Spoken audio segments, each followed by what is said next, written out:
আপনারা হয়তো নজরে পড়ে নাই, কিন্তু যারা আসলে ভেতরে কাজটা করেছে সম্ভবত তারা এটা কোনো উদ্দেশ্য নিয়েই করেছে।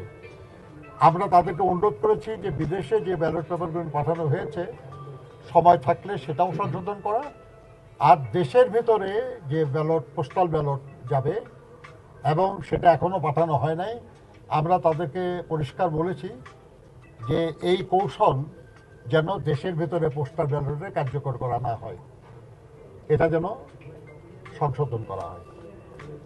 আমরা এটাও বলেছি তাদেরকে যে এই পোস্টাল ব্যালট পৃথিবীর বিভিন্ন জায়গায় যে পদ্ধতিতে বিতরণ করা হচ্ছে এবং এটা সঠিক হচ্ছে না, এটা কিছু ত্রুটি হচ্ছে, যার জন্য আমরা দেখেছি যে বাহরাইনে একটি বিশেষ রাজনৈতিক দলের নেতৃবৃন্দ তারা এই অনেকগুলি ব্যালট পেপার তারা সেটা হ্যান্ডেল করছে। এটা ভিডিও সোশ্যাল মিডিয়ায় প্রকাশিত হয়েছে, ভাইরাল হয়ে গেছে। তো ওনারা বললেন যে এটা তাদের নজরে এসছে এবং তারা বাহরাইনে রাষ্ট্রদূতের সঙ্গে যোগাযোগ করেছেন এবং সেখান থেকে যে রিপোর্ট বাহরাইনের গভর্নমেন্টের কাছ থেকে এসছে সেটা এটা স্বীকার করা হয়েছে যে হ্যাঁ এরকম একটা ঘটনা তারা জেনেছেন। কিন্তু এই ব্যাপারে আরও তদন্ত করে তারা রিপোর্ট দেবেন এবং সেই অনুযায়ী তারা ব্যবস্থা গ্রহণ করবেন। আপনারা জানেন যে নির্বাচন কমিশনের পক্ষ থেকে বলা হয়েছিল যে যদি কেউ এই ভোটে কোনো রকমের কারচুপির চেষ্টা করে তাহলে তাদের এনআইডি কিংবা তাদের যে জাতীয় পরিচয় এবং ভোটার এগুলো সব তারা ব্লক করে দেবেন।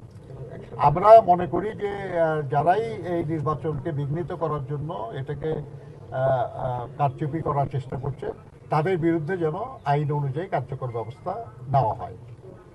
এটা আরেকটা বিষয় আমরা আলোচনা করেছি, তারা বলেছেন তারা এর ব্যাপারে ব্যবস্থা নেবেন। আমরা দেখেছি যে একটি বিশেষ রাজনৈতিক দল তারা আমাদের ভোটারদের কাছে বিভিন্ন এলাকায় সারা দেশেই প্রায় তারা তাদের ভোটার আইডি কার্ড, তাদের এনআইডি কার্ড, তাদের মোবাইল নাম্বার এগুলো সংগ্রহ করছে। উদ্দেশ্য পরিষ্কার বোঝা যায় যে কেন তারা এটা করছে।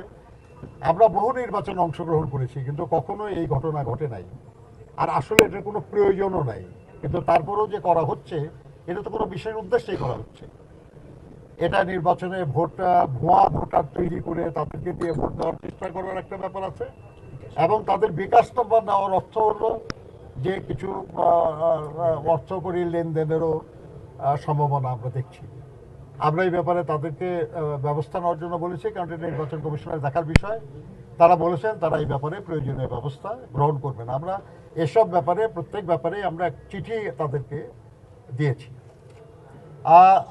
আরেকটা ব্যাপারে আমরা আলোচনা করেছি, সেটা হলো যে আমাদের আমরা লেভেল প্লেইং ফিল্ডের কথা আমরা বলেছি। আমরা বিএনপি